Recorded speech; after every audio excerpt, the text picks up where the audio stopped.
పేతురు అనే దైవజనుడు మా ఇంటికి రాబోతూ ఉన్నాడు.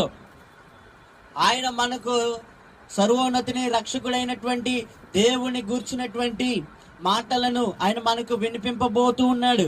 గనుక ఆ మాటలను ఆలకించడానికి మీరు అందరూ కూడా మా ఇంటికి రావాలి, మా ఇంటి వద్ద ప్రేమ విందు ఉంది అని వారిని ఆహ్వానిస్తున్నాడు. ప్రియమైన దేవుని బిడ్డలారా, ఈ దినాల్లో దేవుని యొక్క వాక్యం మనము వినడమే కాకుండా మన ద్వారా మనం ఇతరులకు వినిపింప చేయాలంట. ఎందుకు వినిపింప చేయాలంటే, ఎవరైతే దేవుని యొక్క వాక్యాన్ని వినిపింప చేస్తారో వారి యొక్క జీవితాలు మారడమే కాకుండా వారి ద్వారా ఇతరుల యొక్క జీవితాలు కూడా మారడానికి అవకాశం ఉంది.